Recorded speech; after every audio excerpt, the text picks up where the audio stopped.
Hello friends and welcome to the Weekend Catch-Up Club, the coffee morning show brought to you live every Saturday at 10 a.m. direct to Facebook and available later on catch-up at youtube.com/gamertagged.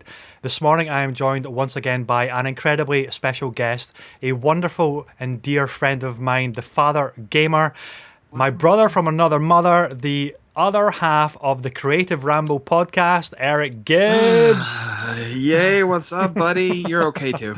It's 4 a.m. I have moments. You do have moments, buddy. Yeah. You absolutely do. It is 4 a.m. where I am right now. So cheers to you, buddy. Cheers to you, buddy, because I'm up for you right now. That's about it. You are. That and the paint thinner that I have in there that's keeping me awake. So everybody who is watching who doesn't realize you're a bona fide Texan, so you're across the other side of the world. So it is 4 a.m. and you have very graciously. 4 a.m. It's absolutely 4 a.m. right here. I'm excited to be here. I don't know where I am right now. I'm pretty sure I just stumbled into someone else's house, but I'm here. I'm excited. I'm actually really excited. And you've got Tom Nook just like creeping in like stalker style just behind you into frame as well. I mean, I owe him like freaking 80 billion bells for my house. So of course that guy is always like, dude, we all know it's a racket. Like you just started playing Animal Crossing. You did. Excuse me. Let's clarify this. I cannot get near Animal Crossing because my wife has now took one look at me playing it and said, I want that. Give me that right now. It's not yours anymore. It's mine. And she's heavily pregnant, so you don't want to argue with a woman who's heavily pregnant. So okay, honey, there you go. My island is no longer my island. We talked about this. I had a really funny conversation on the last episode that we recorded of the Creative Ramble, which for listeners goes live on Monday. So check that out. But yeah, it's no longer my island. I'm just squatting there. It's her island. So. Well, it's all Tom Nook's island, but I feel you. That's one of the I know I have a lot of friends that are power gaming couples that have they watch games together and they all game. This is the one time I'm happy my wife doesn't game because it's like my game stuff is my game. That's mine. The only exception is I had a choice between getting Marvel's Avengers. Oh, okay. Which we'll talk about. We will. Or Tony Hawk. Okay. She was angry because she's like, I really like Tony Hawk. And I was just like, because she liked the game back in the day. And the soundtrack and all that stuff. And just like every time the commercial comes on, it's like, you could have gotten Tony Hawk. And I'm like, but I'm happy with Avengers. She's like, yeah, but am I happy? And it's like, no. That's so true.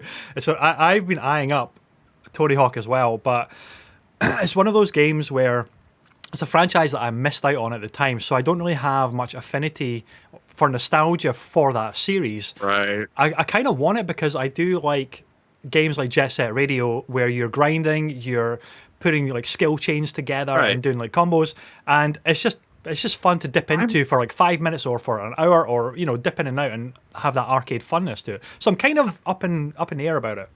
I'm really curious to see what the memberberry, like the entire thing of is it. I'm just really excited because I remember like I've seen the comparison, and it does look quite remarkable, especially for a quote kind of budget title in a way. Yeah. I'm pretty excited to play it at some point, but we have been kind of inundated at the beginning of this month and the end of last month with quite a few things. So it's kind of like, well, got to make a decision, unfortunately. 100%. So we haven't talked about your wonderful, amazing, varied background. So my Forrest Gumpian type background. Well, I mean, I had a stint working with Disney with Imagineering with Disney. My dream job as a child growing up is my dream job, Eric. And I got to squish it for you. Squish it is polite. You imagine the scene with Game of Thrones where the mountain crushes the guy's face like a grape. So you're the mountain. The guy's face and skull Not the first time I've heard that. were my dreams, and you just went, right. blah, and crushed it. Yeah. Yeah. Well, it's sort of like the never learn where the sausage is made, and I'm not gonna like lots of time has passed since I was there, and lots of people have gone through and whatnot through the company. And I I have friends that still work with Disney, and it is what it is. It's a large company, and anytime you work with something like that, sure. I mean, It's the same with all large companies, like large corporations. right? Yeah, it can be rough. It can be great times. It can be very difficult times. Yeah. I learned some very invaluable stuff that I will carry with me for the rest of my life. Yeah. Learned to never be afraid as far as to speak your mind, especially being in the creative realm of things, and to when you believe in something, really defend it. And I also learned, a lot about being around celebrities and just the creative process of working as a team. So there's some great stuff I got to learn. Working with attractions, working on new kinds of technology, and just basically at one point getting to play is essentially what I got to do for a living, and it was great. Unfortunately, how I got into into Disney was there's pretty much one of the original Imagineers, Marty Sklar. I actually met him a long time ago when I was a wee little Eric, visiting the park, actually Disney World, and met him in line for a ride. And somehow, I still to this day don't quite understand how we did it. Yeah, we sparked a conversation, and it became a very long-term thing over the years. And he came and finally visited me at university, and I said, "Hey, I really would like to go work for Disney." And he was like, "No, not yet, not yet. Okay. Let's get a little bit underneath your belt, and that kind of thing." But he told me, go out to the world, not just with school, but go and kind of learn about things, anything that you can get your hands on, learn about it. Because I mean, I was one of those people anyway that would take apart clocks. Yeah. And I built my own VCR when I was a kid. Like, I was always into doing that kind of stuff. Yeah. But so I was suggesting get some life experience, get some dirt under the fingernails first before kind of going there. I did plenty of that. So I did landscaping. I learned about actually how things are built, and I learned about different kinds of art, and learned about physics and chemistry, and like anything I could get my hands on that would teach me storytelling. That's a big deal with that, which actually, funny enough, kind of translates into game development and that kind of stuff too. Something that I'm very fascinated and interested in doing, and as well as movies as well. So did that. Really fun.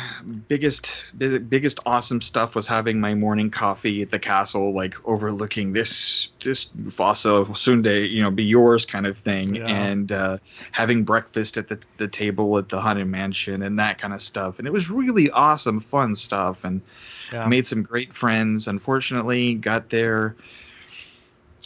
Did a bunch of stuff, and then got there right as they start doing layoffs, and that's the way the world works. Unfortunately, the really tough situations. I know. But you got to meet our personal hero, which was Hayao Miyazaki at one point, didn't you? So in an elevator. So listeners who don't know who Hayao Miyazaki is, he is the wonderkind, genius director and founder of Studio Ghibli, and we talk at length about My Neighbor Totoro, Princess Mononoke. Kiki's Delivery Service is one of our personal favorites as well. So, just meeting the man himself must have been such a moment.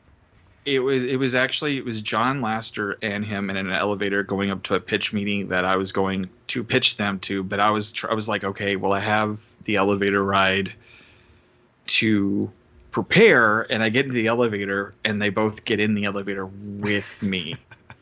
Yeah. And it was just like, do you say, hey, we're about to talk, all this kind of stuff. And when I said about not being afraid, that was one of those moments that I was just like, yeah, okay. Like, I'm just gonna just not saying anything, and I let the door actually close. And then I think I went down another floor and went back up because it was just like I did not want to get out of the elevator with them. I don't know what it was, but I ended up having a great discussion with both of them, and it was really cool. And so were they like approachable? Were they like really cool people? Like not this kind of, you know, we put them on pedestals. Are they kind of approachable like that, or are they a case of like, why are you talking to me sort of thing? Lasseter, because I had a common friend, yes. Miyazaki was, but of course there's the language barrier of course. And all that kind of stuff. But I think as soon as he understood that I understood, I mean, there's like a common creative level that people kind of, like a language that we all speak in. I think he understood, and we were cool. Like it was definitely a work. Like we didn't go hang out and and that kind of thing afterwards, but it was cool. Like it was really like I've had the opportunity through my little Gumpian life, through the many different, movie career, gaming career, Disney, all that kind of stuff. I've had the opportunity to meet some really awesome creative people, like doing the podcast, my own stuff with you, but being able to talk to people, creative people throughout the world. It has been really amazing. Like, talking to the Stan Lees of the world, and Stan Lee and like talking to people like that have been amazing. And I've used every time that I've been able to talk to anybody. That's your choice. That's your chance. Don't go take a selfie. Don't go do anything. That's your chance to actually like learn from these people. Like actually go in there and learn. Especially if you're very really interested in doing something creative. That's the big mistake that a lot of people make in the advent of social media. Is this is your opportunity to just talk to the person, or say hello to the person, not can I get a picture, can we like sneakily take a selfie or something like that. I actually just kind of go up and just say hi, like either I'm a big fan, or can I ask you about this or that, or rather than capture this moment without any interaction. It's a hollow interaction because you're not engaging. Well, and we want to do the thing on Facebook, on Instagram, and on whatever any social media thing where we want to show, we met this person. I understand that because I'm not going to say I don't do that either. Of course I do that. Like I'm still like I've met Shigeru Miyamoto several times, and every damn time I wanted to take a picture with him, and I just haven't. It's been cool interactions. But I haven't been able to, and so it's like I do want that. I will admit I want that one. Like that is my white whale of selfies is getting that picture one day. Like I don't know if he's listening. He's probably not, but just in case. You never know. I never know. You never know. I mean, since we're going to talk about Mario 35 in a little bit, so 100% we are. Yeah, absolutely. So I mean, that's pretty much the sum of my. Wow, that's sad when it's like 10 minutes of my career, and more paint thinner. But it's been, it's been very, very fun for the most part, and that's where I'm at right now. And we got, and then it led me to you. It did. Well, I mean, I think wasn't it Sean that introduced us? Pretty much. Sean is the linchpin in a lot of like friendships. He's the matchmaker, right? He's a little Cupid right there. And our relationship has just blossomed into this creative nirvana state, and it's just been wonderful to collaborate with you. Just get on the podcast mics and just ramble. That's why we call it the Creative Ramble, because it's just fun. Especially with everything going on and all the stuff that we've been going through. Like that's the thing, though. It is 2020. We all joke, and I don't know. It's really a joke. It's truth. We all talk about how horrible this year is, and it is a terrible year. But it is one of those years where you go, "Wow, I'm having a really bad year," but I don't really feel like I can talk about it with other people right now because they're all having bad years too. And so it's been really nice to have that you and me sit down and just talk about, DC animated movies and nerd stuff, and just geek out. Like, I mean, we started off just talking about animation in general, like some of the first episodes, and it's really developed into something I think is really fun. Yeah, like that animation kind of kicking, as you said, like talking to other creative people, you find that common ground to kind of start from. And I think for both of us, it was like an animation level and design level, and then we've just kind of grown it into something really quite cool with like other topics, you know, animated movies. We're doing the month of Marvel right now, which we've just kicked off. Speaking of the month of Marvel, you and I have been playing a shed ton of Marvel's Avengers on PS4. We cover it quite a lot in the podcast, which goes live on Monday. But let's chat about it just now as well. I have finished it. I'm in the end game. You know, the pun. Hey, see what I did there? You did it there. Yeah. But you are about.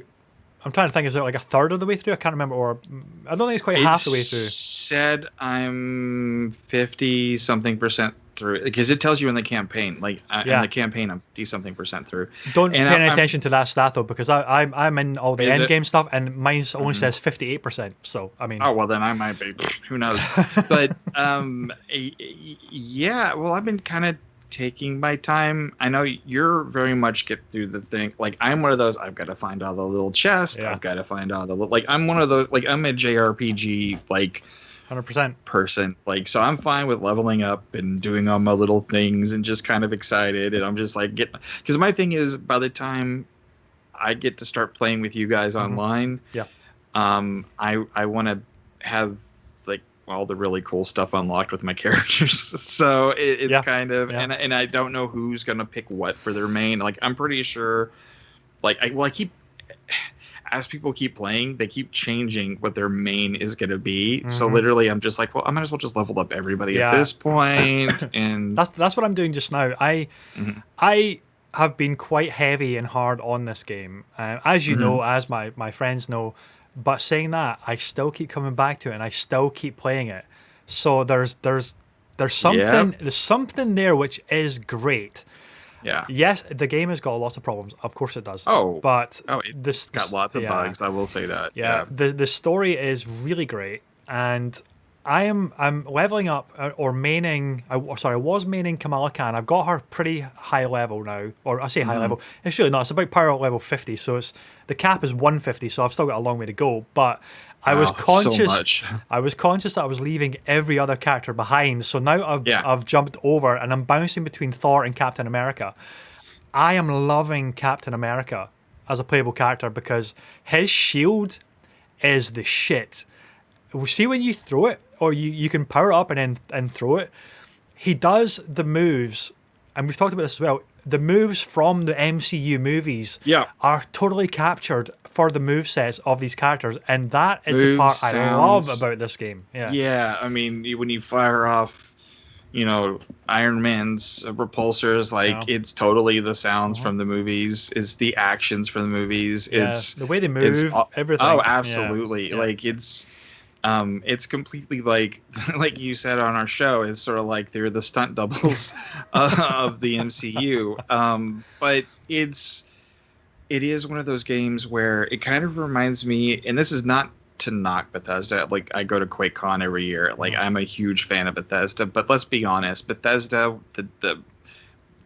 when their games come out, generally at the first month or so, there's a few bugs. There's sure. Just like Skyrim won Game of the Year, and I don't know how many times my freaking dragon went through the freaking map. Yeah, it's like endearing bugs, but it's fundamentally broken, sure. But there's something that you just it's a fun game. Yeah. I mean, I wouldn't say this game is anywhere near as deep as a Skyrim, of course not. But I will say the campaign to me is incredibly endearing. I love Kamala Khan. Like I absolutely love Miss Marvel. I've loved that character for the last 6 or 7 years that character's been around now, which is crazy to think. Like she just is so fleshed out of a character. She feels like she's been around for quite a long time. And I'm really excited, you know, now that we're getting the Miles game, and I'm hoping to see. I mean, Squirrel Girl has to be somewhere around the corner. I hope so, man. That's just, oh, please give me Squirrel Girl. But the game itself is just like, yeah, I'm having so much fun with it, and as I keep leveling up the characters and it widens up like the stuff I can play with the character and do with the characters. Yep. Is so much fun. Like, it's just, I don't know. Like, I understand it's not for everybody. Like, I totally get that. And maybe if it wasn't a Marvel game, if it was just, you know, generic superhero the game, I don't know if I would enjoy it as much. Probably not. Sure. But when you have those moments where all the characters, you've got the 4 characters, whatever you have in your group, running around, and you see frickin', you know, Incredible Hulk land right in front of you, and then just, you know, Thor's throwing this and Captain America's doing that, and all this crazy action going around. Yeah. It's just fun. It's just, I feel like I'm in more of an MCU movie, to be honest, than the actual comics. I do agree. That is part of the game where I really can't fault, because when you see all of those powers like fusing together and coming together in this beautiful mess of action and carnage and like particle effects and everything, you just think this is a Marvel squad up, and it is a lot of fun. Now, the things I obviously don't like, which we've just talked about as well, is there's a lot of repetition, and there is very few environments and layouts and engaging level designs that before it starts rotating back on itself. And I think that is his biggest, and I think that's his biggest failing, is all that stuff which should be like, it's the Marvel universe, and they could go basically anywhere, and the variety that they should have included in the game isn't there, but it's just like a forest setting, a desert setting, a snowy tundra setting.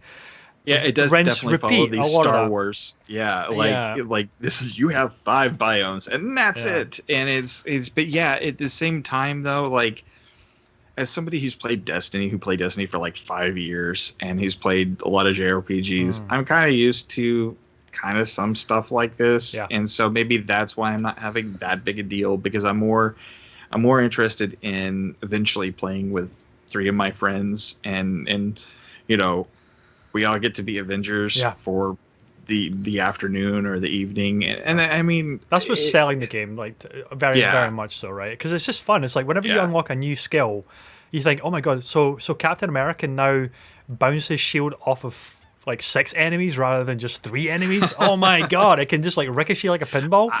That's the hook. I totally can't wait though until I have Thor, and I've seen it where he throws Mew Mew, and it lands on somebody, and you could basically pin the person down on the ground and go like hit a bunch of. That sounds so cool to me. It is so funny. There was one mission I was doing where I lobbed Mjolnir at this guy who didn't have a shield, so he was an easy prey basically, and he was on the ground and he was literally like writhing and struggling to move, but he couldn't because he was pinned. And then I could just beat him down whilst he was pinned, which is kind of like a little bit dodgy, but you know, beating the man when he's down. Or you could just leave him there and then go focus on somebody else. So there's like a tactical comedy advantage to having somebody pinned against the wall or to the ground with Mjolnir. It's hilarious.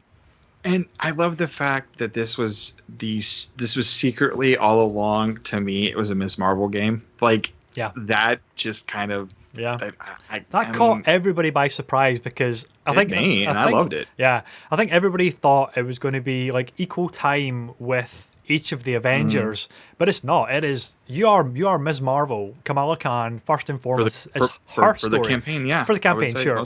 It's her story, and we mentioned about how important this woman of color as a mainline character for a Marvel Avengers game is so important and so just refreshing and great to see. No, I can't really fault that at all. I mean, the decisions behind that were just great to see, and she's so well written, she's so well acted. Like, she's so giddy and full of excitement. This like nerd, like super geek for the Avengers. Yeah, she pretty much says exactly what I'm thinking half the time. So it's, I really enjoyed that. You know, again, there's definitely issues with this game, and it's not for everybody, and not every game is for everybody. To be honest. I mean, there's plenty of games out there that are just for everyone else out there, but this game is fun for us right now, and we're enjoying it. And I think if a lot of people would sit down and actually give it a chance, and just, maybe if you're really on the fence, maybe wait a few months. I'm sure this game in a few months will be down at least $20, and so you'll be able to pick it up. And I understand the microtransaction things and all that stuff. I do have one thing though, and I got to ask this because you're a little farther ahead. Do the battle passes unlock a little bit quicker, like as you're playing along? Because right now they're really taking their sweet time unlocking for me. I haven't really noticed what I'm supposed to be doing for the battle passes, because it's daily.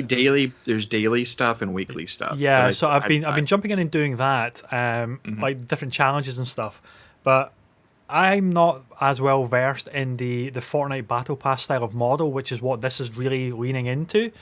So kinda, yeah. I haven't really noticed that I'm making progress on the battle leveling, pass sort of thing. The regular, because there's 3 levels essentially in this game. There's the battle pass, the power level, and your actual level. Yeah. And I've noticed that doesn't. The other 2 don't really seem to affect my battle pass very much, and that's why the only thing I'm just like, I don't quite understand that, and it's taking forever to unlock anything. I think they've got to work out that side of it a bit more thoroughly just yet, because I don't know how that unlocks just yet. I know there's challenges and there's like daily missions. But I've done a couple of them and they've been actually really good fun. They're quite long as well. Like it's almost like they've stitched together the smaller missions into one bigger mission, so you're doing it more kind of seamlessly. It's like multi-part, and they actually last quite a while, and they're really good fun.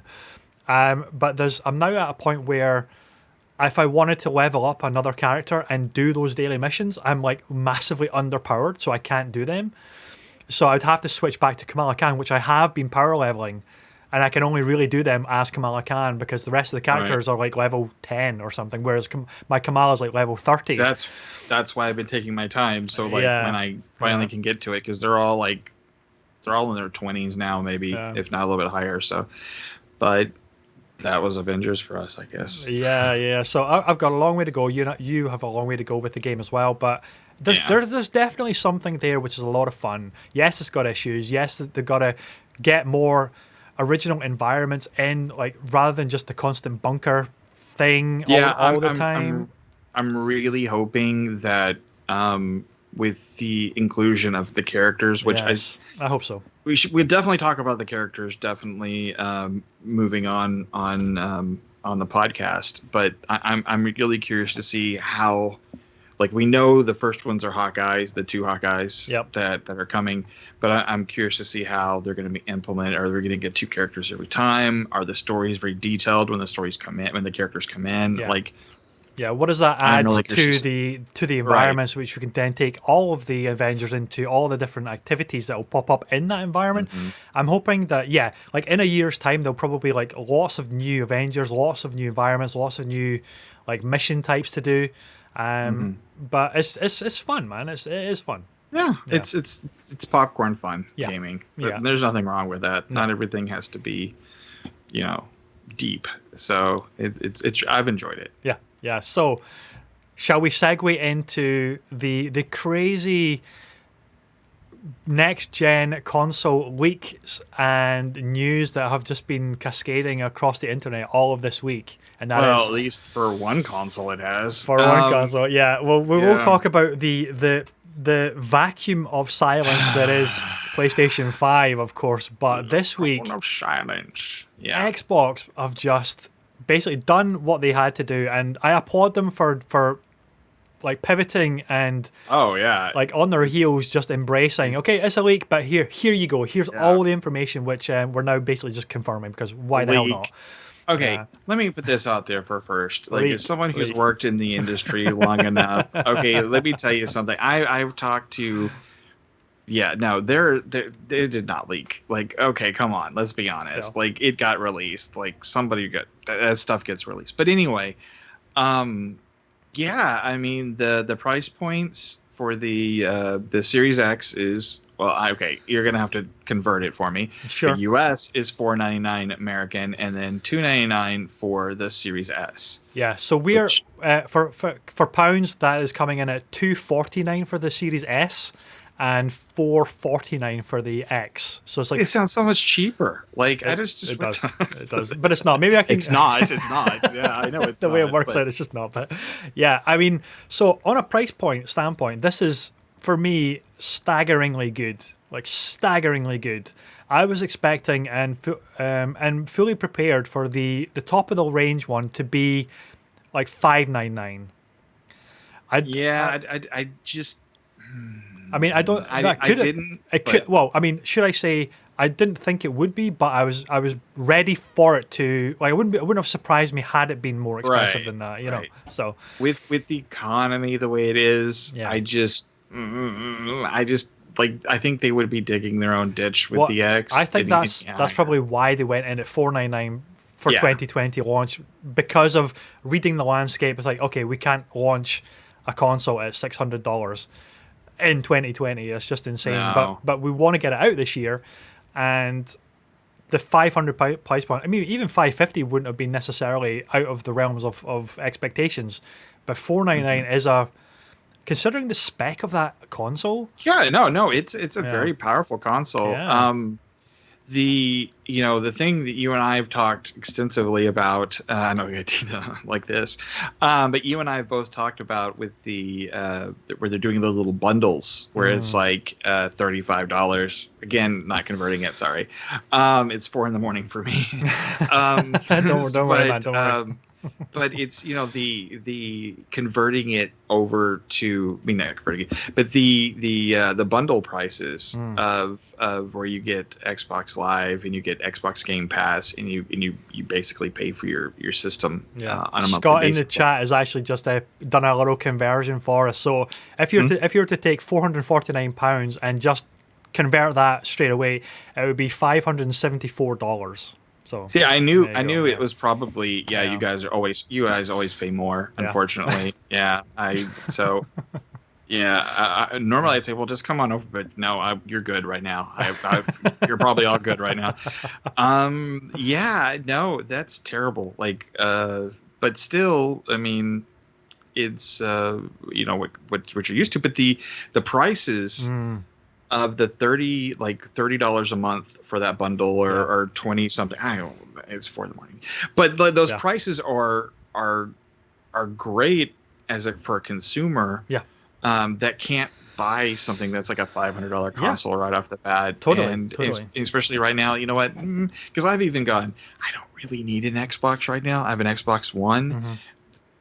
There's not much. They've even Spencer came forward and said, look, there's nothing really exclusively going to be for the next gen systems. Like, it's going to be on all the systems. So an Xbox One is probably going to do me for another year. But $30 a month, I don't know. I mean, I can have it's enticing, right? It is a sweet deal, and that's what I think is wonderful to shake up the industry, but is also staggering that they've actually just done it. Excuse me. Hiccups, I beg your pardon. They're looking at the mobile phone market, and that's always been talked about for years as to should it adopt this more kind of midlife cycle upgrades with a subscription based model like what your mobile phone does. And now, I mean, I think a lot of the industry was like, yeah, it sounds good, but it's never going to happen. Whereas Microsoft are like, no, we're doing this, and your barrier to entry has been reduced so much that you can get even a Series S, like the bottom of the range, quotation marks around that. The bottom of the range is still a bit of a beast of a console. And, it is. And and for with it sure, not being 4K, I know. But that's just. But the $20 a month, which is your hardware.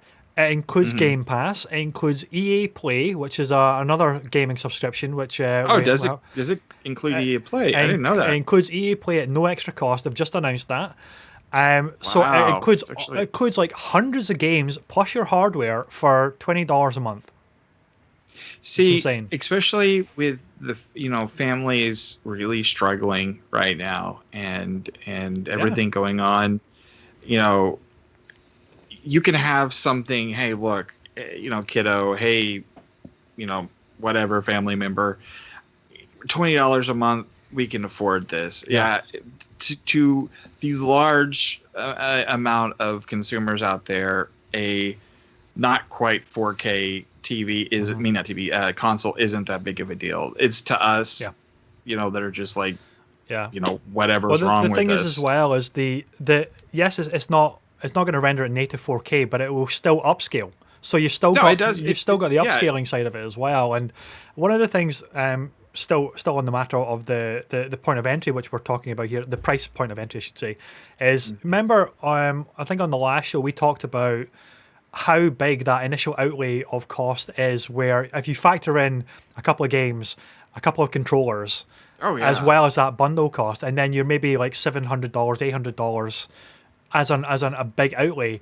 Well, you can get, if you factor in the $20 for the Series S, all of a sudden you've got, okay, well, I've got another $100. I'll get my kids or kids an extra controller with that, or an extra 2 controllers for that price as well. And then they've got a brand new console, they've got an extra controller, and they've got the Game Pass as well, which is all the games.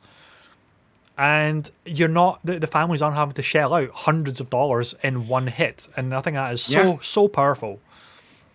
It's especially right now when you're not hearing from the other side, it's quite deafening. Yeah. To hear something from that for a next gen system. Yeah. I mean, it's kind of making me like, as I'll fully admit, I'm a PlayStation person. Yep. Like I play my Xbox. I love my Xbox. There's plenty of stuff I love. Game Pass, I think, as a game of service is amazing. Yeah. Like on a consumer standpoint, the fact that I don't have to buy any first party Xbox games, like they come with Game Pass, is fantastic. Like I love all that stuff. That being said, I'm a PlayStation person. Like I've got Kratos sitting right behind me over here. I've got Spider-Man right over here. Like I love the franchises that PlayStation has. Unfortunately, we just don't know what they're going to do right now. Yeah. And it's like you said earlier, it's deafening. Like just not being able to. It's one hell of a mic drop that Xbox did, right? It's I've been looking at other gaming channels, other shows, like giving their opinions on this as well. And one thing that I do find fascinating is, and I kind of agree with as well, and I'd like to get your opinion on this, is so we know full well that the strategies between Xbox and PlayStation are vastly different. PlayStation is still very much the traditional, like, generational hardware model, whereas Xbox is going full service model, and that's great for the industry as well. But in terms of like the value, the cheap point of entry, so the opinion seems to be floating around is that PlayStation is going to be of the opinion that we're going to like hold our guns to say that the quality of our first-party IPs are so high that our messaging is going to be geared around, if you want the best PlayStation experience possible, this is the premium cost for that, and that's what it costs. Rather than trying to shoehorn in some reaction, like knee-jerk reaction to a subscription model to get audiences away from Xbox and into PlayStation. I would say on any other year, definitely, I could see them getting away with it.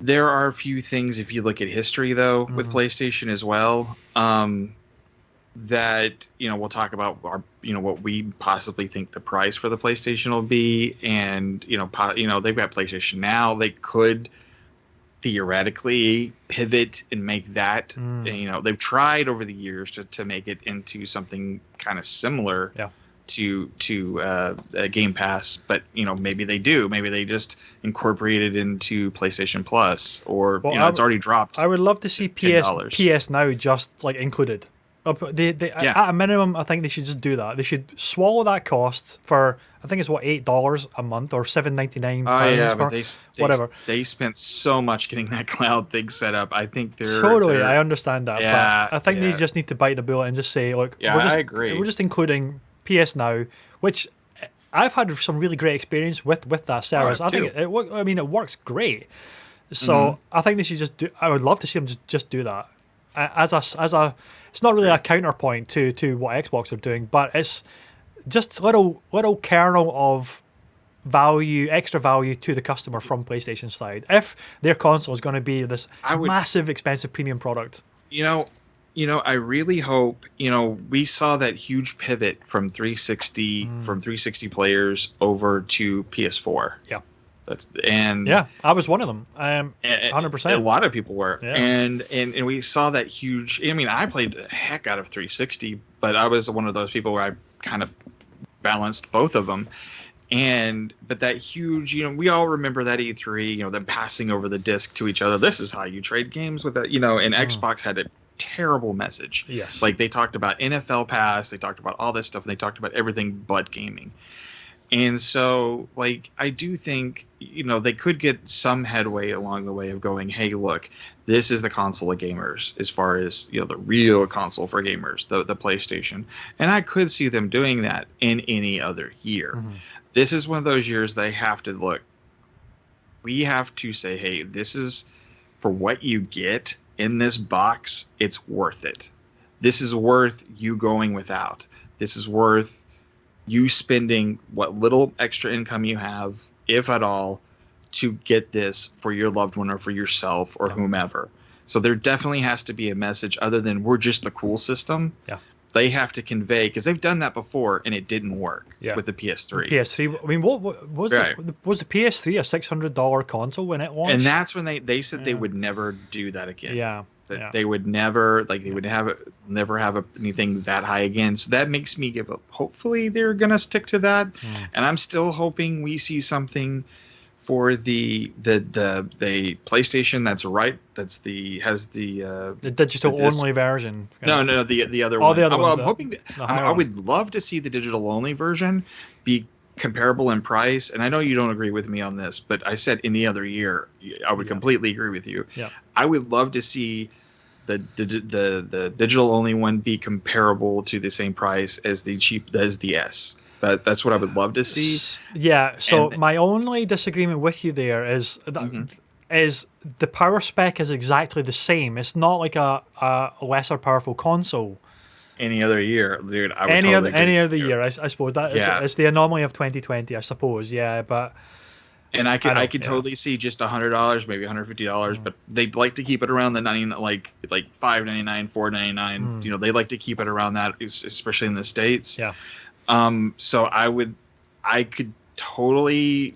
I'm hoping, and I might be completely wrong, and I probably am. I would love to see it at a 3 What if $4.99 for the hypothetically Xbox, then so $3.99. Yeah, hypothetically. So if we're just throwing out numbers that if the all singing all dancing one with the disc is $4.99 to match the Series X price or $4.49 whatever region, I just don't think they're going to be the same price. I just don't.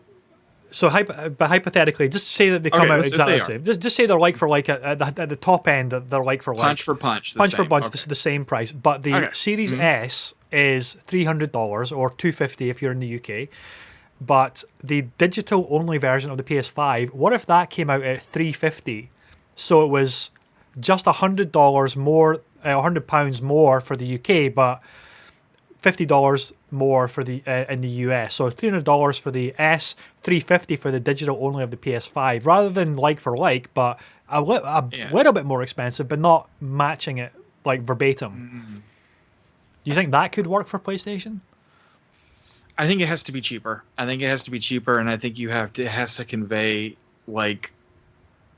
quality and quantity this time, like rather than before. So I don't know. Like it's one of those years I'm usually really good at guessing this stuff, and this is one of those years that I'm just like, especially with PlayStation being so quiet, like tomorrow they might announce something. Probably not, because it's going to be a Sunday. It's too close as well to the Xbox announcement, so give them some time to breathe. But we're talking like 70 days probably until they launch the PlayStation. It's coming down to it now, right? It's really coming down to it. The odds are it'll be around the 17th to the 20th of November. That's generally when they like to launch something. Yeah. So we're really coming down to the wire. People have to save. And so that's my only other, and I don't know anything. Like no one's told me anything. I don't want to that's my only other wonder is if they just don't have a lot of consoles. They just, because of the pandemic, they just don't have a lot to sell. So therefore, they're runs, just Well, I mean, we kind of have talked about this. We actually talked about this briefly last night. How bizarre and random it is, where you can go to their website and register your PlayStation ID, right, for air quotes here, an opportunity to pre-order a PlayStation 5. Which is so bizarre. So you have, it's like invitation only to get to pre-order a PlayStation 5. Like, what the hell? I just that's the thing that worries me is the idea of this is the cool kids console, and I think that's going to turn off a lot of people if that is their marketing, because we're not really getting their marketing other than the occasional, like, this is the cool thing, this is the, like, it's an amazing console, like, and I've talked to several developers, like a lot of developers actually, that have been working on the dev kits for quite a while, and they're pretty flipping awesome. Like, I'm really, this is somebody that is a PlayStation person, and I'm actually incredibly confused by the messaging right now, and I think, even to say, hey, look, this is when we're going to talk about the price, or this is when we're going to talk, because we need to know, do I need to save up? Should I not even worry about saving up? Because, most of us cannot just go out and shell out, $400, $500. I think most people should just be saving for it anyway, regardless of when the price is going to drop. But I mean, I understand what you mean, though. But if I'm not even going to be able to get it this year, I kind of need to know that. It's really interesting. It's so bizarre, the different tacks that each company is really taking for this just generation of messaging, because, and I understand Microsoft being being hesitant and keeping it as late as possible because of how badly the last generation launch went for them, and then they could never pick up steam at all, regardless of all of the great services that they improved over time. But there's a lot of other factors. It's not just about blowing the launch of like the Kinect and the price and entertainment first rather than games console first. It was also those lack of first party studios and titles and killer titles, and that is still what is leaning me toward disagreeing with you on why PlayStation, I don't think, need to come in cheaper at all. I think that they have the I know it's any other year. I know it's any other year, but I still am holding kind of firm to. They have God of War, they have Horizon Zero Dawn, they have Spider-Man Miles Morales, they have Ratchet and Clank, they have all of these amazing. They're great franchises. They have all of these amazing franchises that Xbox just doesn't have, and I think they can just be ballsy and say, yeah, we have these franchises. We have 100 million sales of the PS4.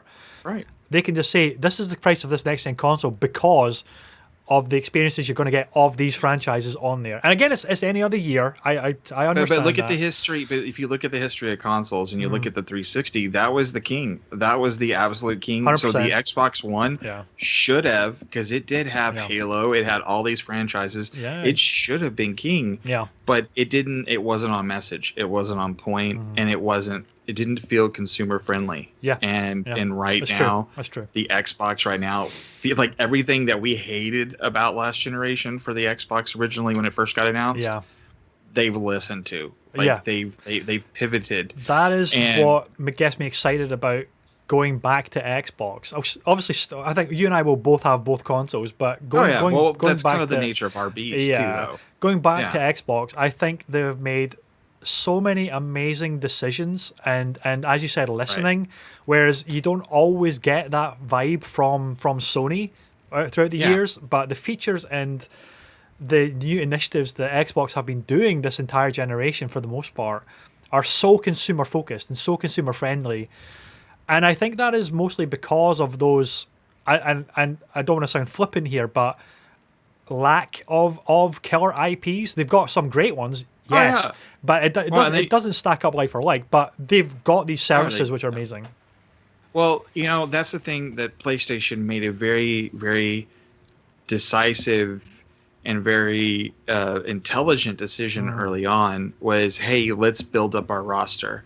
Let's build up our roster of games like Nintendo has. We need franchises like Nintendo. Like, let's be honest, most people up until the Switch is not a good example of that because people buy lots of games other than the evergreen Nintendo titles. But that's Nintendo has been notoriously been the Nintendo player. Like, to be honest. Yep. And I love Nintendo. Like, I love my Switch. Like, I play it all the time. But you don't because your wife does. But can't get near my Switch. But and PlayStation has moved into that category where they do have their evergreen IPs now that are their Uncharted's, their whatever. Like, they've got all that stuff, and it is fantastic. And I'm really hoping that when we saw those acquisitions 3 years ago at E3, like, that was an impressive press. That was because I'd been to several E3s before that, and that was the first press conference, the E3 press conference for Microsoft that I went to, that I was actually blown away because I was like, wow, they have bought some great developers, and that we should see that come into fruition. Well, pretty soon into the site, within at least the next year. I mean, the top two for me were Obsidian Entertainment. Absolutely. And Ninja Theory, and I am hugely excited for Hellblade 2.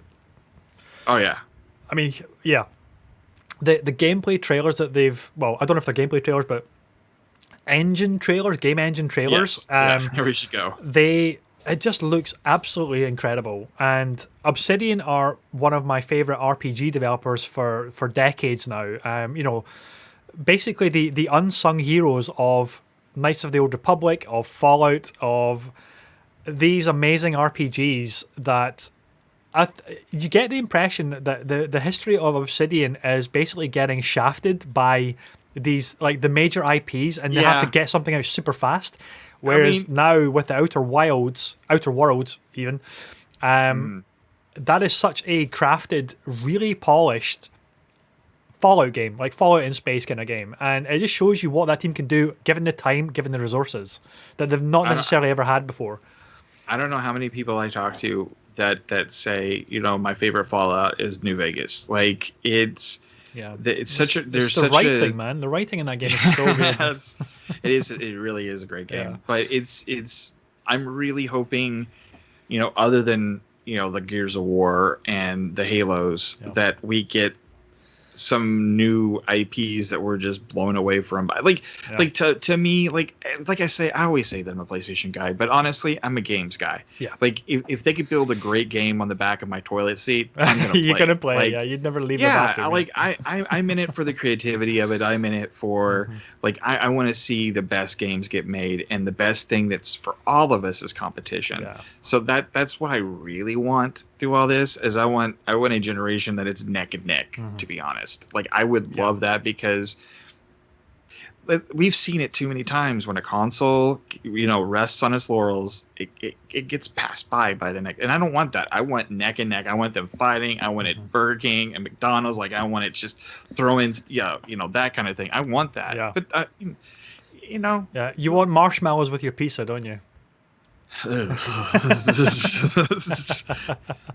Actually, go and listen to our last episode, and you can find out about me and marshmallows. So but yeah, I mean, I don't want anyone to ever think that, like, I'm completely just one or the other. Like, I'm just into gaming in general, and I think, like, again, any other year, this would be so easy to kind of tell, but this is just.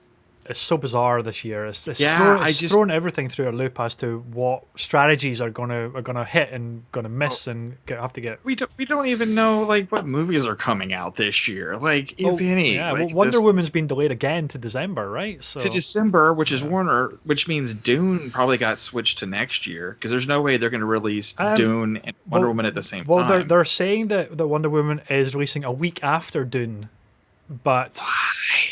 I don't know, man. I don't know. So it's a brand. I mean, I know Dune has been around. It's been around since like 1954, the books, and I know the 80s movie. Some people love it or hate it, whatever. But it is not an IP most people know anymore. No. Like it really isn't. The majority of people. That is a new IP essentially. Yeah. I would not put it out unless you have theaters open. Like I would not do it. Mm-hmm. It just seems like, especially with they have a TV series that's a tie-in to it coming. Like they're resting an entire new franchise on this. Have you seen the new trailer at all? Oh, I like the trailer. Yeah, I like the trailer. Like I'm a big fan of his Blade Runner. Like I really the director. I can't think of his name. Denis Villeneuve is the director. Sure. Yeah. But again, it's 5 in the morning. But I got you, bro. Don't worry, I'm gonna catch you. Thank you. I need a lot of that right now. I've ran out of paint thinner. But it's like I absolutely loved his take on Blade Runner, and I'm really curious to see how they build out this world. I'm a fan of the books, so it's something that I'm really excited for. That cast is it's pretty amazing. It's phenomenal. Yeah. Like I'm really excited for it, and I'm excited for Wonder Woman 4 times, 5 times. I don't remember how many times it's been delayed. Fortunately, now at this point, so you guys know that listen to the podcast. I'm a DC freak, so it's like, of course, I'm excited about Wonder Woman. Yeah, it's going to be amazing. So, I think that's quite a lot of Xbox chat and PlayStation chat. Yeah. So let's boost over to Super Mario 35. Which was the direct a few days ago, earlier this week. I can't remember now. It was. What's your first like memory of Mario? Okay, so my first memory of Mario, was when I was a child. I want to say it was like probably late 80s, 1987, 88. Maybe. I don't even know when the NES came out. Was it 84? I don't know. Who knows? A long time ago anyway. It happened. Late 80s. So we have a department store chain in the UK called Debenhams, okay? Mm-hmm. And when I was a little boy, so my mum used to always go to Debenhams on Thursday, because Thursday was late night shopping. So the department store stayed open that one day a week. It stayed open till like 9 o'clock at night. So that was most things always close at 5 o'clock at night. Okay, bizarre. Wow, okay. So Thursday was late night shopping. So I would get to come along with her. She would do like clothing shopping and whatnot, and I would go to the gaming bit within Debenhams department store, and they had a Nintendo Entertainment System on this big like arcade like unit, like the cardboard cutout kind of display stand. Oh yeah, I know exactly what you're talking about. Yeah. So they were featuring the Nintendo Entertainment System, and they had a wall of cartridges of like Duck Hunt and various other games. Oh, I actually know exactly what you're talking about. Yeah. And the imagination of a child, I was just looking at this thing in complete bewilderment. And they had Mario on display playing the games, and Duck Hunt on like the light gun, the orange light gun and everything on display. Mm-hmm. And so every Thursday when my mum was doing the late night shopping there, I would go and just run off to the gaming section of the game, and I would play Super Mario. That's awesome. And that's my earliest memory of Super Mario Brothers. Now, I was extremely fortunate one year at Christmas to get the deluxe edition of the Nintendo Entertainment System from Santa. And that came with the light gun, it came with the little robot, it came with Dr. Mario. Yeah. And that was just incredible. I mean, that's so cool. As a child, looking back, I must have been so spoiled, and I'm incredibly grateful for the childhood that I had from my parents. But yeah, I got given a Nintendo Entertainment System for Christmas one year, and it was just incredible. I loved it to bits, and looking back, I still love my entertainment system. I've got the little mini one now up on the shelf over there, and yeah, that's my earliest memory of Super Mario Brothers. That's pretty awesome. Yeah, totally changed. On our next episode, remind me of our show, and I'll bring up mine. Yeah. But I need to bring up my second big Mario one on our show. So we'll bring that up later. But I was curious because I like to get to know you, buddy. I like to get to know you. But yeah, 35 years of Mario, buddy. That's crazy. Right? Like yeah. So I was 6 years old then when Mario came out. So that's wild. Wow. That's wild, man. Yeah, I don't remember how old I was, but yeah, okay, I was 10. But still, it not 10. I was. Yeah, you're not too much older than me, are you? No. So I wasn't 10. I was 8. I was 8. Oh, okay. So yeah. So similar math ages. at 5 in the morning. But yeah, it's crazy to think like all these franchises are starting to hit these 20-year marks, 25-year marks, all that kind of stuff. It's probably how my parents felt. It's crazy, dude. Leonard Skinner's, blah blah blah album, the 25th anniversary of, whatever. We're hitting that time period in our life. That's and insane. It's just like, please don't do that to us. Don't tell me. But I'm really excited about the 3-pack, the Mario 3D. Yeah, got it pre-ordered, baby. Got it pre-ordered. 64, I'm kind of okay with. Like, I don't know. It's like I've played it so much. Like, I'm okay with it. Like, Mario Sunshine, it's literally I haven't played it since it came out, so I'm kind of excited to play that. Just hope the camera is a little bit better than I remember. And then Galaxy, baby. Like, that's the one I'm excited for. I was looking for my GameCube games there. I don't know where they are. I've got them in a little wallet, and I was going to hold up the Sunshine disc because I still have it, but I don't know. It's somewhere in the den over here. I have no idea where it is. I probably haven't played it in like literally the year it came out. So I'm really excited. I just remember there being some camera issues that I had some issues with the game. But I'm hoping they've ironed that stuff out. I'm bitterly disappointed that we don't have Galaxy 2. Mm-hmm. So I don't quite understand the reasoning there. Maybe they're going to sell it separately. I don't know. It'll be digital only, and that's going to make me really mad because I'm especially with my Switch. I love to buy physical because I'm sorry, I don't know if Nintendo, their next system, will transfer games or anything over. Like that. Yeah. So I'd rather just have a physical copy. Yeah. Like it's just the way I am. But. Yeah, I'm really excited to see. Like, we will definitely be talking about it when it comes out, and I'm sure you'll have other people on here to talk about all that kind of stuff too. It's just such an exciting little collection to have because Galaxy is. I mean, I think when was the last time we actually did talk about this? Was it on the podcast? I can't remember. But, probably we kind of talk all the time. Though, but Galaxy 1 is my all-time favorite Mario game. But that is, I mean, I missed Galaxy 2, so I've never played Galaxy 2. But really good. Galaxy 1 is my all-time favorite Mario game, and getting to play that on Switch at a higher resolution, I'm super excited for. Did you ever get to play Odyssey? I don't think I've ever asked you. I played and I finished Odyssey. Odyssey is also spectacular, but for me, I think it's just underneath Galaxy. Just underneath, because as much as I love the hat mechanics in Odyssey, I fell in love with the really clever motion control of the Wii for Galaxy.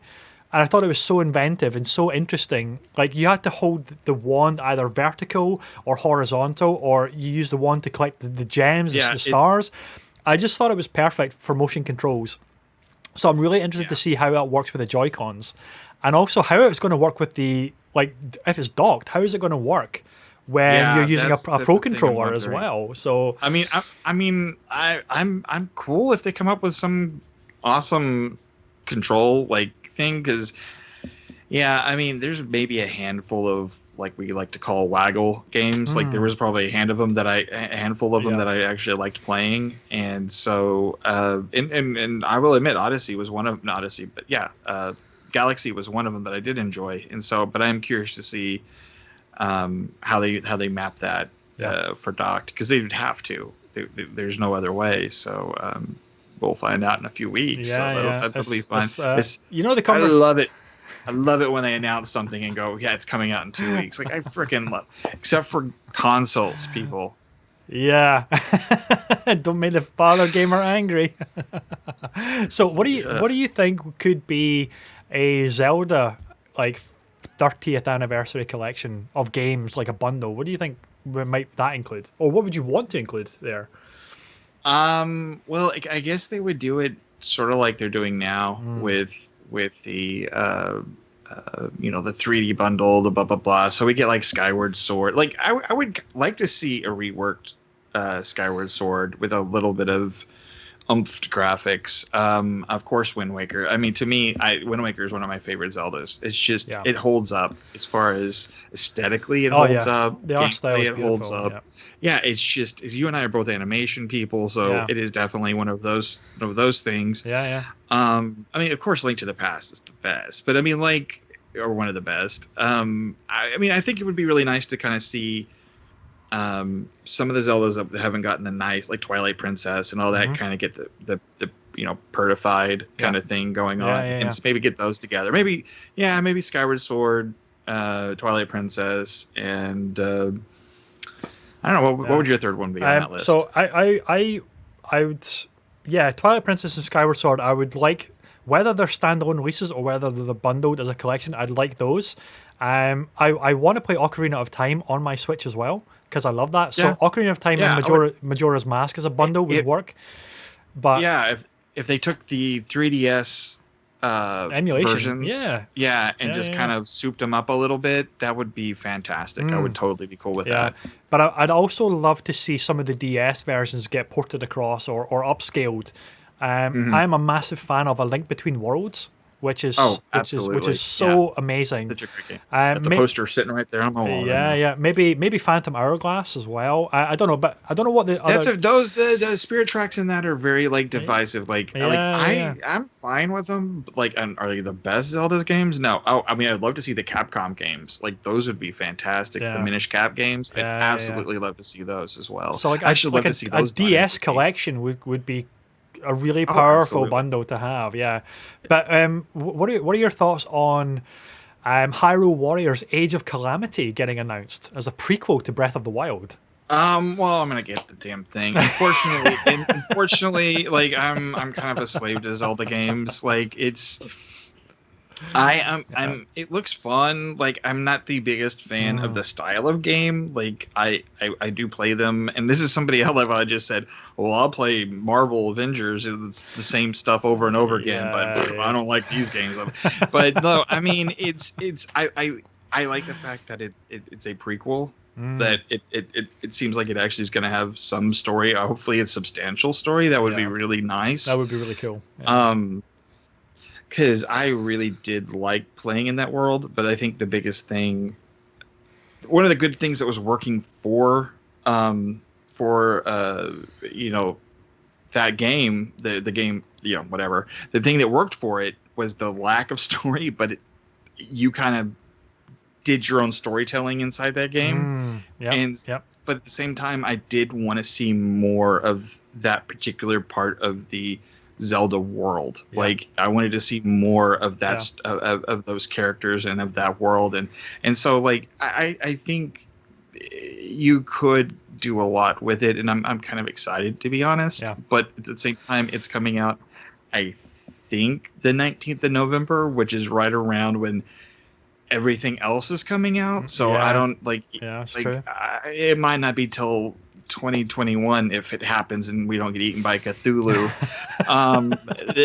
That I'll get to play it. I have a feeling I'm excited, but it's kind of lower on the top end of the games I'm excited for. But I mean, I know, how do buddy, you I feel? know. Hyrule Warriors is a series I'm not really familiar with. I've not really played any, so I'll probably wait for the reviews. But the fact that it ties into Breath of the Wild has got me really interested. It's that meerkat reaction of like, okay, you've now got my got my attention. Yeah, exactly. I'm kind of like pivoting around, looking like I'm interested in it. So yeah, I'll probably wait, but it's on the radar now. It's like it does look really interesting. It feeds into Breath of the Wild, so it's got my attention for sure. I mean, I've got Yakuza coming out.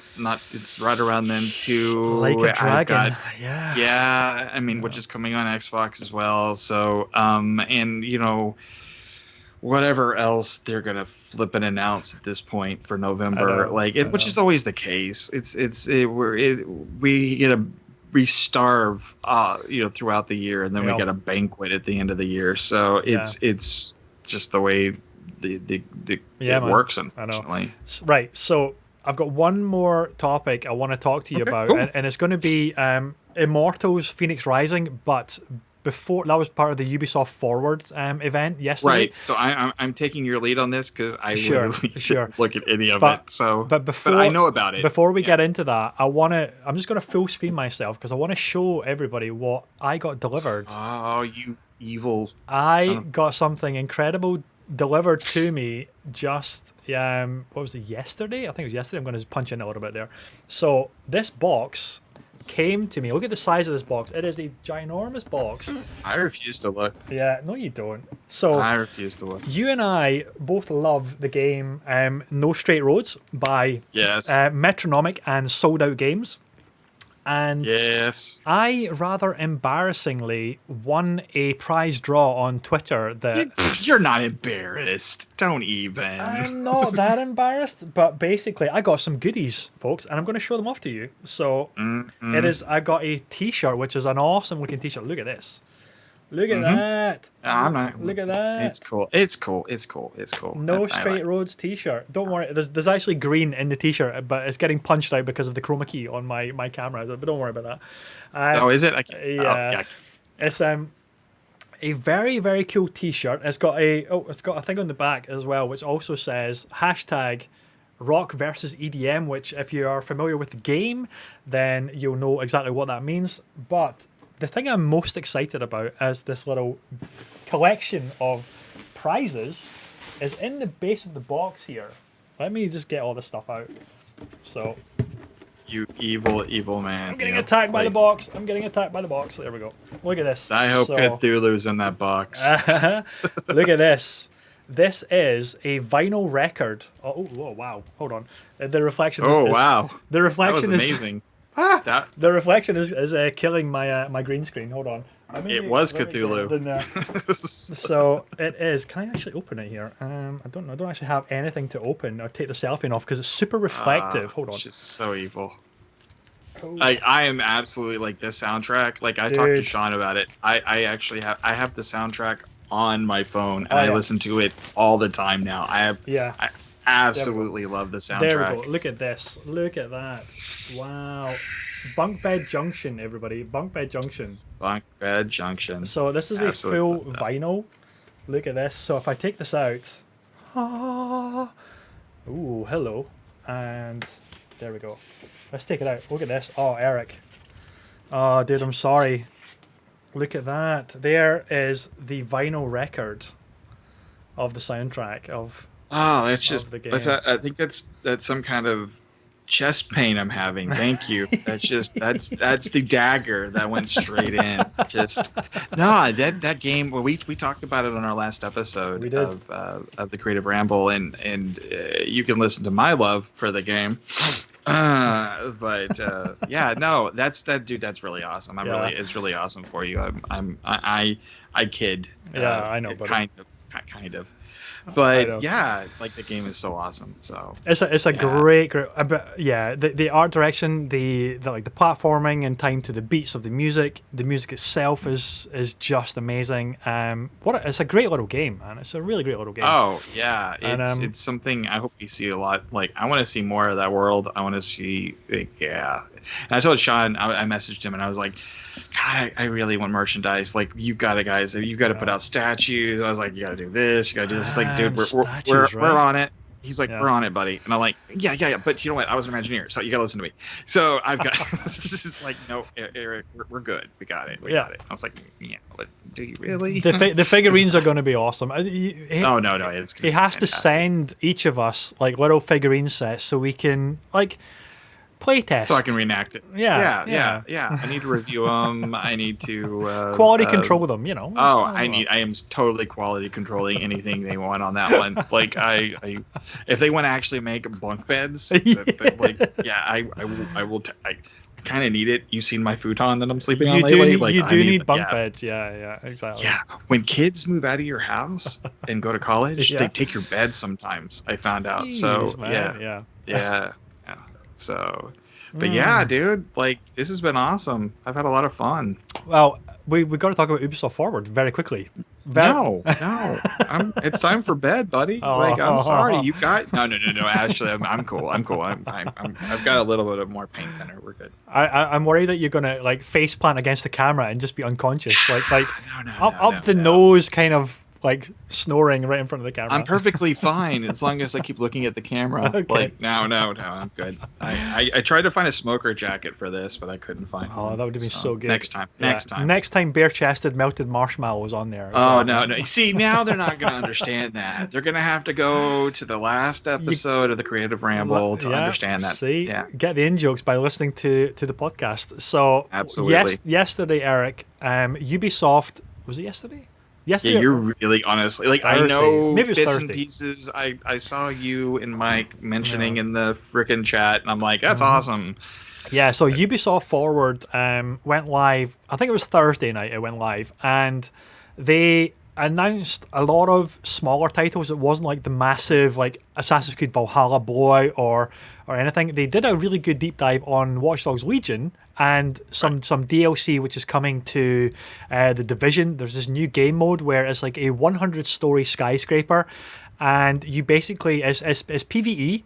So you have to basically clear each level of the skyscraper until you get to the roof. It's like a 100. It's like the raid. It's basically it is the raid. It's like a raid, awesome, a raid actually. mixed with a like horde and that kind of thing. So that's cool. that looks really cool. I like that. And that's going to be a free update to the Warlords of New York expansion, I think it is. But there's a couple of big ones which got me really quite excited, and that is the Prince of Persia: The Sands of Time remake is got shown off. Now, so is it a remake or is it a facelift? It's kind of like halfway between probably the both. It's more of an elaborate facelift, but it's not Resident Evil 2 levels of remake, you know? Oh, you should be in game marketing. It's more of an elaborate facelift. I love that. So you should work in Hollywood. Yeah. I think it's going to be a good facelift, but it's not going to be like a full remake like Resident Evil 2 or Resident Evil 3 or Shadow of the Colossus. It's not to that level, right? So those are the ways that you're supposed to do them. Yeah, Tony Hawk, even from what I Tony understand. Hawk as well. Totally. Yeah.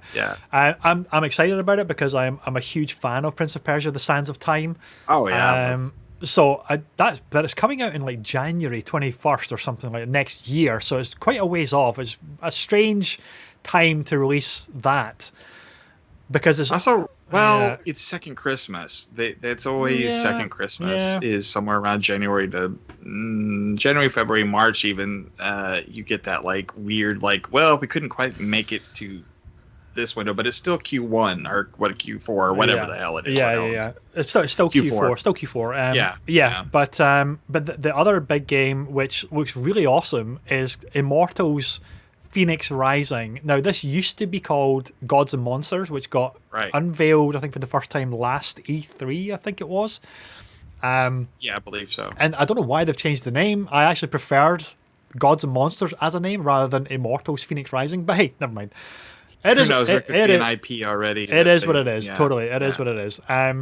But what is interesting about this one, and I think you're going to get a kick out of it, is it looks almost exactly, with a slightly different art style, but almost exactly like Breath of the Wild. Certainly mechanically, it's the world looks exactly like Breath of the Wild's kind of plateau of Hyrule, where you've got the central kind of Ganondorf's castle in the middle, which is this kind of volcanic, swirling, crazy energy, like centerpiece of the map. Mm-hmm. And then you've got all these other like biomes, like other regions around that of the map as well. Mechanically, it looks very, very similar, even down to like the animation for climbing up cliffs and walls looks just like Link climbing. I mean, if it works, I guess. I think it's tapping into that Breath of the Wild. It's almost brazen in how much it is copying Breath of the Wild, and I kind of have a problem with that, but at the same time, if I'm getting a Breath of the Wild-like experience, but at 4K with amazing graphics, I'm like, oh, okay, that's fine. Well, we're kind of hitting that time frame, too, where, like, it's been long enough to make the Breath of the Wild, totally kind of games. I think like, so. I think it's fine. That's and it's got a decent pedigree, right? Like, I can't remember exactly. Yeah, it's from the team that did Assassin's Creed Odyssey. Yeah, so it's still centered around Greek mythology. So you've got like the Hecatoncheires, like mythological beast, which is the multi-armed creature from Greek mythology. Right. You've got the Minotaurs. You've got all like the Harpies. You've got all of these like classic God of War type of creatures from Greek mythology, but it's in a setting of like Breath of the Wild. So it's a pretty. It sounds cool to me. It sounds really cool, but what makes it more brazenly so Breath of the Wild is there's shrines just like in Breath of the Wild. So you you climb the peaks, you look out and you see where you see where the shrines are. You go to them and you unlock these puzzles, which are basically shrines from Breath of the Wild. Yeah. But the clincher is the magnet tool from Breath of the Wild. So you know how you've got that thing where it's got the two arms that lift up metallic objects and move them around? It is exactly that. It is exactly that, to move objects for a distance and puzzle solve. So they're being basically completely brazen about Breath of the Wild in terms of its mechanics as well.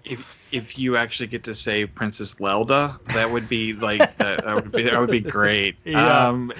I mean, if it's fun, I mean, it looks fun. Yeah. It looks stylistically like good fun as well. So now is it coming on Switch? That would be the funnier part. That would be hilarious. That would be hilarious. I don't know if it is. I'll need to double check. I believe it's coming out on all of the systems, but I don't know about Switch. I'll need to check that.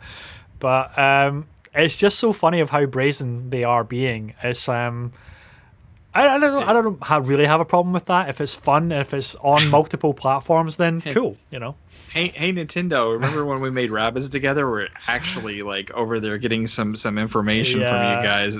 Yeah, we borrowed that Star Fox for that one game. What's been quite funny as well, Eric, is so a couple of the outlets. So one of our favorite ones is Kind of Funny. The Kind of Funny videos. Yeah. So Blessing and Andy Cortez did a first impressions video of this, and Andy was joking to say, because he was shocked at how brazen it is as well about Breath of the Wild, and he was saying, Nintendo have shut down projects that are less egregious than this by their lawyers. Yeah, that's well, I mean, honestly, Ubisoft has a pretty good relationship with Nintendo, so there's no telling. Like they were like, okay, whatever. Like, hey.